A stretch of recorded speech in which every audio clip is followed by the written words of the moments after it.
বিসমিল্লাহির রহমানির রহিম। শেখদি Abdullah Munna school and college কর্তৃক আয়োজিত অনলাইন ক্লাসে আমি নরিন সুলতানা আখল আজকে তোমাদের দশম শ্রেণীর বিজ্ঞান শাখার সকল শিক্ষার্থীদের স্বাগত জানাচ্ছি। শিক্ষার্থী বন্ধুরা, আমি তোমাদের জন্য স্থানাঙ্ক জ্যামিতির উপরে একটি ক্লাস করব। আমরা আজকে স্থানাঙ্ক জ্যামিতির অনুশীলনী 11.2 এটি করব। তাহলে আমরা প্রত্যেকে ক্লাসটিতে মনোযোগী হয়ে যাই। আমরা অনুশীলনী 11.2 এই ক্লাসটি করতে যাচ্ছি। শিক্ষার্থী বন্ধুরা, তোমরা লাস্ট কয়েকটি ক্লাসে স্থানাঙ্ক জ্যামিতির 11.1 এর উপরে কয়েকটি ক্লাস তোমরা করেছো। তাহলে তারই ধারাবাহিকতা আমরা পরে অনুশীলনীতে চলে এসেছি। এখানে আমরা 11.1 হতে যে ধারণাগুলো পেয়েছিলাম, অর্থাৎ যে দুটি বিন্দু দেওয়া থাকলে সেই দুটি বিন্দু দ্বারা যে বাহুটি গঠন করা হবে তার দূরত্ব বা দৈর্ঘ্য নির্ণয় সূত্র, তার আলোকে ত্রিভুজ এবং চতুর্ভুজের কিছু সিদ্ধান্ত আমরা যদি শিখেছি, তাহলে এই অধ্যায়তে এসে সেগুলো তো আমাদের সেই ধারণাগুলো তো আমাদের এখানে মোটামুটিভাবে কিছু কিছু ক্ষেত্রে অ্যাপ্লাই করতেই হবে। তারপরে আমরা নতুন যা আরেকটি জিনিস জানতে চাচ্ছি সেটা হচ্ছে কি, কোনো একটি ত্রিভুজ হোক মানে স্থানাঙ্ক বিন্দুগুলো কয়েকটি দেওয়া থাকলে তাহলে সেটি দিয়ে ত্রিভুজ গঠন হোক বা চতুর্ভুজ হোক বা যে কোনো বহুভুজ হোক না কেন, তাদের ক্ষেত্রফলটি কেমন করে নির্ণয় করতে হবে তা আমরা দেখি। মনে করো যে আমাদের কয়েকটি বিন্দু দেওয়া আছে, কি এ একটি স্থানাঙ্ক বিন্দু দেওয়া আছে x1 y1, বি একটি স্থানাঙ্ক বিন্দু দেওয়া আছে x2 y2, সি একটি স্থানাঙ্ক বিন্দু দেওয়া আছে কি x3 y3। তাহলে এই তিনটি বিন্দু দ্বারা যদি আমরা একটি ত্রিভুজ গঠন করতে পারি, তাহলে সেই ত্রিভুজের ক্ষেত্রফল যদি আমাদেরকে নির্ণয় করতে বলা হয়, তাহলে খেয়াল করো শিক্ষার্থী বন্ধুরা, যে আমরা এ এর স্থানাঙ্ক বিন্দু দুটিকে দেখলাম কি x1 y1, বি এর স্থানাঙ্ক বিন্দু দুটিকে দেখছি x2 y2 এবং সি এর স্থানাঙ্ক বিন্দু দুটিকে দেখছি কি x3 এবং y3। তাহলে আমাদেরকে একটি মনে রাখতে হবে কি, আমরা ত্রিভুজ গঠন করতে এটির ক্ষেত্রফল নির্ণয় করতে চাচ্ছি। তাহলে ক্ষেত্রফল নির্ণয় করার তো বিভিন্ন পদ্ধতি আমাদের রয়েছে। একটা হচ্ছে বাহুগুলো দ্বারা যদি আমরা ক্ষেত্রফল নির্ণয় করতে চাই সেটি তো আমাদের কথা, আর আরেকটা হচ্ছে কি, আমরা যদি নতুন আরেকটি পদ্ধতি দেখতে চাই সেটি হচ্ছে কি, আমরা যদি এই বিন্দুগুলোকে x y সমতলে স্থাপন করি এবং সেই বিন্দুগুলো যদি আমরা ঘড়ির কাঁটার বিপরীত দিকে কাউন্ট করি, কি বলছি আমি, ঘড়ির কাঁটার বিপরীত দিকে যদি আমরা ধরে সেগুলোকে যদি আমরা ক্ষেত্রফল নির্ণয় করতে চাই তাহলে কেমন হবে। তাহলে দেখো তো, যদি হয় a b c তিনটি স্থানাঙ্ক বিন্দু এবং এ দ্বারা a b c এর যদি ক্ষেত্রফল নির্ণয় করতে চাই, a b c দ্বারা গঠিত ত্রিভুজের ক্ষেত্রফল যদি নির্ণয় করতে চাই, তাহলে আমাদের সূত্রটা হবে কি হাফ ইনটু, খেয়াল করো শিক্ষার্থী বন্ধুরা, হাফ ইনটু x1 লিখবো, x2 লিখবো, y2 লিখবো।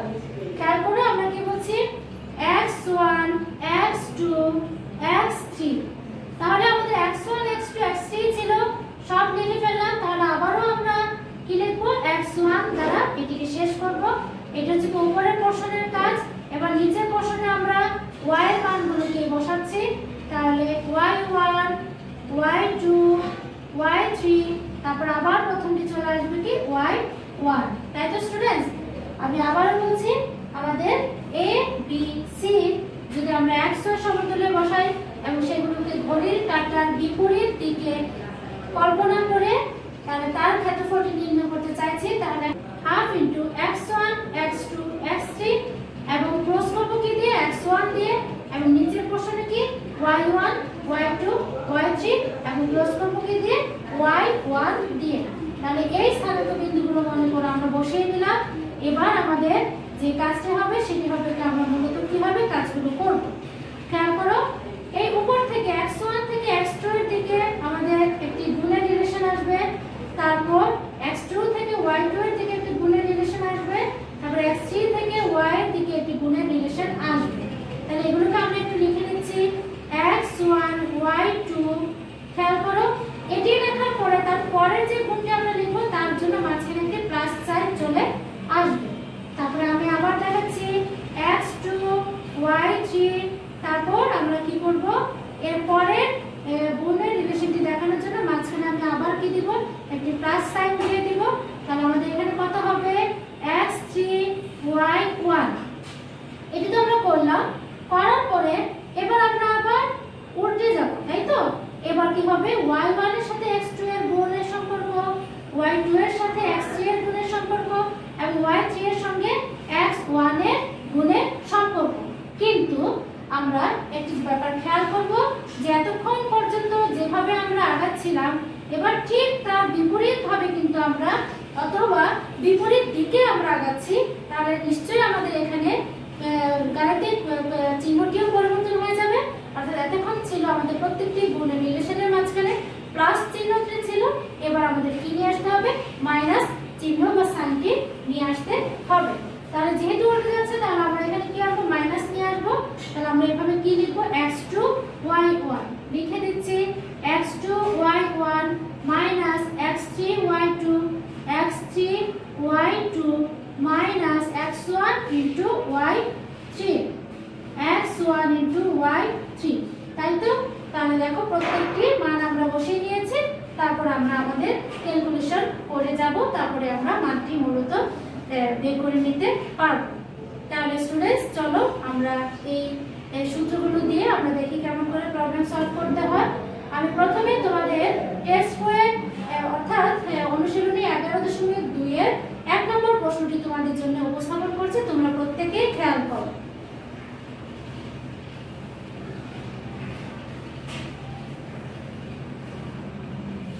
কি বলা আছে 1 নম্বরে, তোমরা তোমাদের বইতে দেখে নাও। আমি তোমাদেরকে বলছি a এর একটি স্থানাঙ্ক বিন্দু যেটির মান হচ্ছে কি -2,0, b এর একটি স্থানাঙ্ক বিন্দু যেটির মান হচ্ছে কি 5,0 এবং c একটি স্থানাঙ্ক বিন্দু যেটির মান হচ্ছে কি 1,4, যথাক্রমে a b c এর শীর্ষ বিন্দু। তাহলে এটি আমরা মানগুলো পেয়েছি। তার আলোকে কয়ের প্রশ্নটি হলো কি, ab bc এবং ca বাহুর দৈর্ঘ্য নির্ণয় করো এবং ত্রিভুজ abc এর পরিসীমা নির্ণয় করো। তাহলে আমরা দেখি, আমরা অলরেডি 11.1 এই টাইপের প্রবলেমগুলো আমরা সলভ করে এসেছি। তারপর আমরা একটু দেখি কিভাবে করা যায়।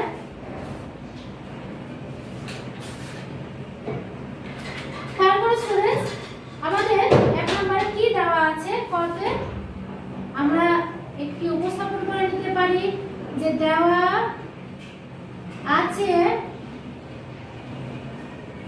a -2,0, b এর স্থানাঙ্ক বিন্দুটি হচ্ছে কত 5,0 এবং c এর স্থানাঙ্ক বিন্দু কত আছে 1,4। এই তিনটি স্থানাঙ্ক বিন্দু আমাদের দেওয়া আছে। এই তিনটি স্থানাঙ্ক বিন্দুকে আমরা কি করব, যে এটি হচ্ছে কি একটি ত্রিভুজ অর্থাৎ ABC ত্রিভুজের শীর্ষ বিন্দু। a b এবং c দিয়ে আমরা লিখব কি ত্রিভুজ a b c এর শীর্ষ বিন্দু। আচ্ছা, তাহলে এই শীর্ষবিন্দুগুলো দিয়ে আমরা মূলত করতে চাইছি।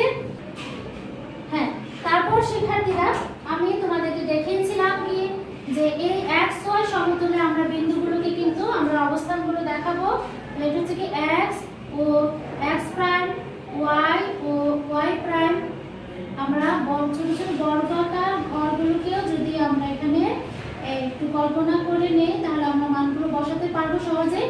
আমাদের a এর মানটি কত -2, তাহলে এখানে হবে a এর মান তাহলে -2,0, b এর মানটি কত 5,0, 1 2 3 4 5, এটি হবে কি b এর মানটি 5,0 আর c এর মানটি কত 1,4, তাহলে c এর মান 1 1 2 3 4, এটা হচ্ছে কি c এর মান, তাহলে 1,4।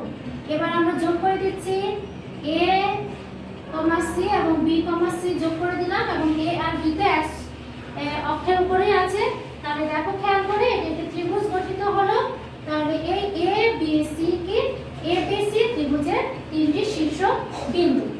এবার আমাদেরকে বাহুর মানগুলো নির্ণয় করতে বলা হয়েছে, অর্থাৎ ab বাহুর দৈর্ঘ্য, bc বাহুর দৈর্ঘ্য এবং ac বাহুর দৈর্ঘ্য।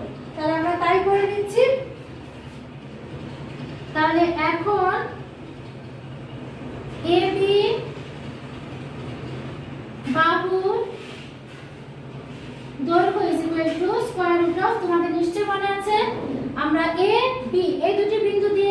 আমরা যে বাহুটি পেলাম তার দৈর্ঘ্যটি নির্ণয় করতে চাইছি, তাহলে a এর স্থানাঙ্ক বিন্দু দুটিকে x1 y1 এবং b এর স্থানাঙ্ক বিন্দু দুটিকে x2 y2 যদি ধরি, তাহলে আমাদের সূত্র মতে কি হবে x2 x1 whole square plus y2 y1 whole square, এভাবে আমরা করতে পারি।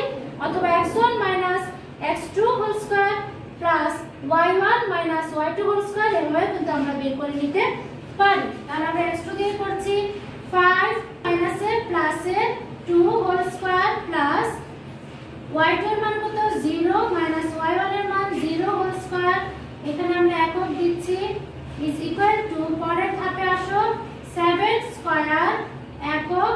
তাহলে তার মানটি কত পাবো আমরা, এর দৈর্ঘ্যটির মান পেলাম কত 7 একক। আচ্ছা, এবার আমরা BC বাহুর দৈর্ঘ্য নির্ণয় করব।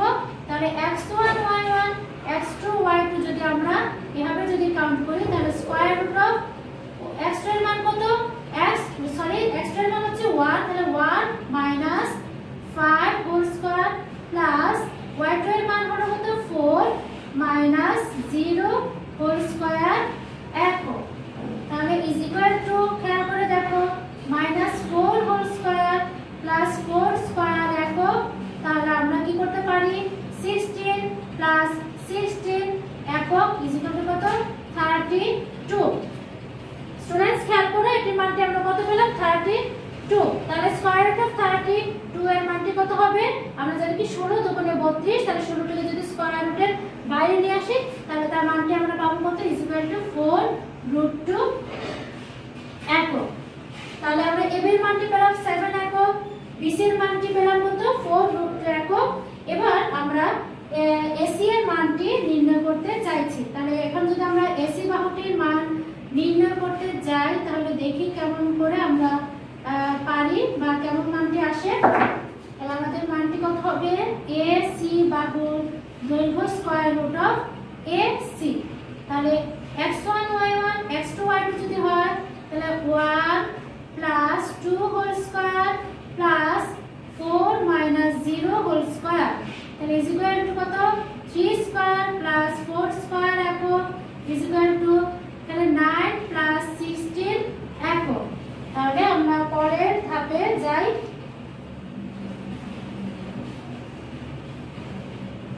তাহলে পরের ধাপে গেলে পর আমাদের কত হবে দেখো 16 প্লাস 9 কত হবে 25 একক ইজ ইকুয়াল টু কত 5 একক। তাহলে আমরা এখান থেকে তিনটি বাহুর মান নির্ণয় করে নিয়েছি। তাহলে তিনটি বাহুর মানই আমাদেরকে নির্ণয় করতে বলা হয়েছে, আমরা তাই করেছি। এবং এখন বলা হয়েছে কি যে ত্রিভুজ ABC এর পরিসীমাটি নির্ণয় করো। তাহলে ABC এর পরিসীমাটি কেমন করে নির্ণয় করব স্টুডেন্টস, আমরা তিনটি বাহুর মান পেয়েছি এবং তিনটি বাহুর মানকে যদি আমরা যোগ করে দিই তাহলে কিন্তু পরিসীমাটি আমরা পেয়ে যাব। অর্থাৎ পরিসীমা হচ্ছে এখান থেকে এইটুকুর দৈর্ঘ্য যোগ এখান থেকে এইটুকুর দৈর্ঘ্য যোগ এখান থেকে এইটুকুর দৈর্ঘ্য, তাই তো? তাহলে আমরা এখন পরিসীমাটি নির্ণয় করতে চাচ্ছি।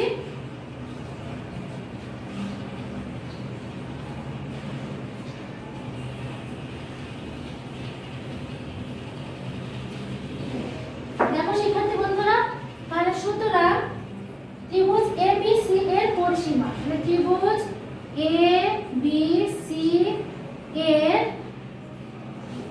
পরিসীমা ইজ ইকুয়াল টু কত, আমাদের যে বাহুগুলোর মানটি দেওয়া আছে AB যোগ BC যোগ AC।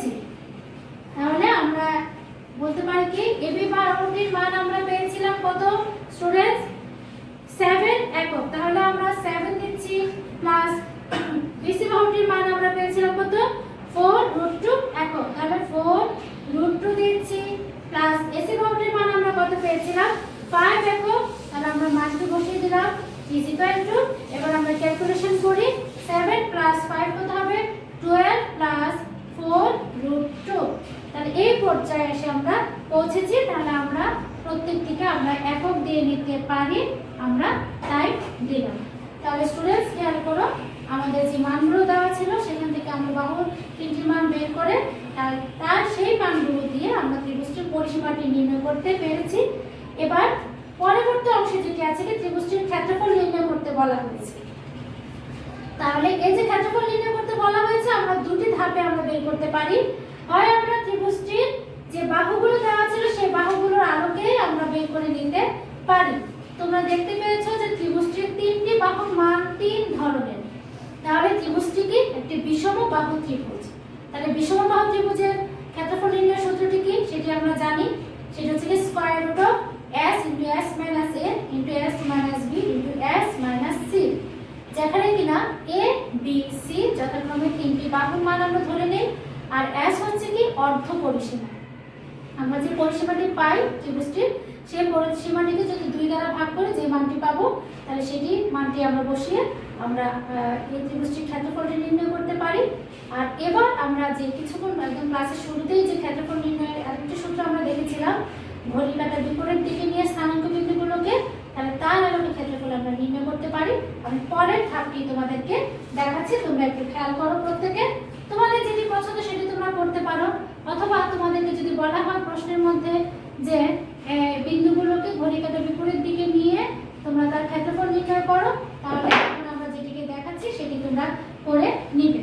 তাহলে 1 এর খ নাম্বারটা আমরা এভাবে করতে পারি যে এ বি সি বিন্দু তিনটি যে দেওয়া ছিল, এবিসি ত্রিভুজের শীর্ষবিন্দুগুলো কি হচ্ছে যে এ বি সি শীর্ষগুলোকে আমরা ঘড়ি কাঁটার বিপরীত দিকে বিবেচনা করে নিচ্ছি। তাহলে আমরা কি করব যে এ আমাদের মানটি কত দেওয়া ছিল -2, 0, বি কি দেওয়া ছিল 5, 0 ও সি কি দেওয়া ছিল 1, 4। হ্যাঁ, বিন্দু তিনটি এ বি সি ত্রিভুজের শীর্ষ বিন্দু, তাই তো? তাহলে তিনটি শীর্ষ বিন্দু আমরা লিখতে পারি, তিনটি শীর্ষ বিন্দু। তিনটি শীর্ষ বিন্দু, তাহলে আমরা তিনটি শীর্ষ বিন্দুকে এবং বিন্দুগুলোকে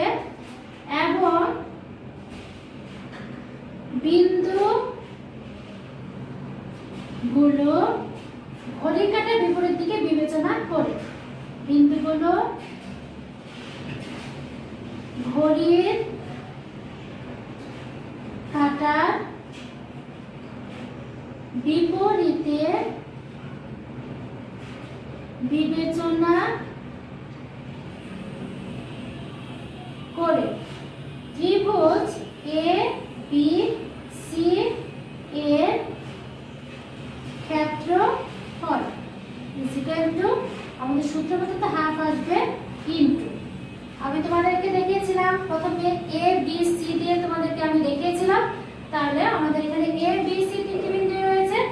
আমরা যদি আমাদের চিত্রটির দিকে তাকাই, তাহলে ঘড়ি কাঁটা কিভাবে চলে স্টুডেন্ট? দেখো তো, এখানে যদি একটু সার্কেল তুমি আঁকো, ঘড়ি কাঁটা কিন্তু এইভাবে আসছে, তাই না? আর আমরা যদি উল্টো দিকে যাই, তাহলে কিন্তু এই ঘড়ি কাঁটার বিপরীত দিকে কোনটা হবে? এই পাশে আসবে। তাহলে এ থেকে বি, বি থেকে সি, আবার সি থেকে এ, তাই না স্টুডেন্টস? ঘড়ি কাঁটার উল্টো হবে গেলে, তাহলে আমরা সেভাবেই আমরা করে নিচ্ছি ঘড়ি কাঁটার উল্টো দিকে। তাহলে এ কে আমরা এ এর স্থানাঙ্ক বিন্দু দুটিকে x1 y1, বি এর স্থানাঙ্ক বিন্দু দুটিকে x2 y2 এবং সি এর স্থানাঙ্ক বিন্দু দুটিকে x3 এবং y3 যদি বলি, আমাদের সূত্রানুসারে আমরা x1 এর মানটি বসাচ্ছি -2, তারপর x2 এর মানটি বসাচ্ছি 5, তারপর x3 এর মানটি বসাচ্ছি 1, তারপর আবার ঘুরে কি হবে x1 এর মানটি আসবে অর্থাৎ -2। এবার আমরা আবার y1 এর মানে যাচ্ছি, y1 কত 0, y2 কত 0, y3 কত 4, তারপর আবার y1 এ আসো 0। তাহলে আমরা এখানে কি দিব? যেহেতু ক্ষেত্রফল, তাহলে বর্গ একক, তাই তো স্টুডেন্টস? এবার আমরা আমাদের ক্যালকুলেশনে যাচ্ছি। আমি তোমাদেরকে দেখিয়েছিলাম যে কিভাবে আমরা ক্যালকুলেশনটি করব। তাহলে x1 ইনটু এখানে আমাদের কত y2 এভাবে গুণটি হবে, তাই তো? তাহলে -2 ইনটু 0, তাহলে আমরা কি পাবো? এখান থেকে 0 পাবো। তারপর হবে কি প্লাস 4 5 কত 5 ইনটু 4 কত 20 প্লাস 1 ইনটু 0 কত হবে? এই মানটি 0। আচ্ছা, এই মানটি গেল, এই মানটি গেল। এবার আমরা আবার উল্টো ভাবে যাচ্ছি, অর্থাৎ 5 ইনটু 0 তার মানটিও আমরা কত পাচ্ছি? যেহেতু মাইনাস, তাহলে 0 পাচ্ছি। তারপর আবার 0 ইনটু 1 -0, তারপর আবার যেহেতু মাইনাস ছিল সূত্রে আর এখানে একটি মান সমান মাইনাস, মাইনাসে মাইনাসে কত হবে প্লাস, 4 দুগুণে কত হবে 8, তাই তো স্টুডেন্টস? বর্গ একক is equal to half into 20 plus 8, তাহলে এখানে কত পাবো আমরা ইনটু 28 বর্গ একক। এবার 2 দিয়ে 28 কে যদি আমরা ভাগ করে দেই কত পাবো 14, তাহলে দেখো তো এই মানটা আমরা কত পেলাম, এই ক্ষেত্রফলটির মান কত পেলাম 14 বর্গ একক, তাই তো শিক্ষার্থীরা? তাহলে এভাবেই আমরা আমাদের ক্ষেত্রফল নির্ণয়ের সূত্রটি দিয়ে আমাদের সুবিধাজনকভাবে আমরা যেটি চাইবো সেটি করতে পারবো। আর প্রশ্নে যেটি উল্লেখ করা থাকবে, যেভাবে উল্লেখ করা থাকবে সেটি তো আমাদের অবশ্যই দিতে হবে। তাহলে শিক্ষার্থী বন্ধুরা, আজকে ক্লাসের আলোকে আমি তোমাদেরকে হোমওয়ার্ক দিব।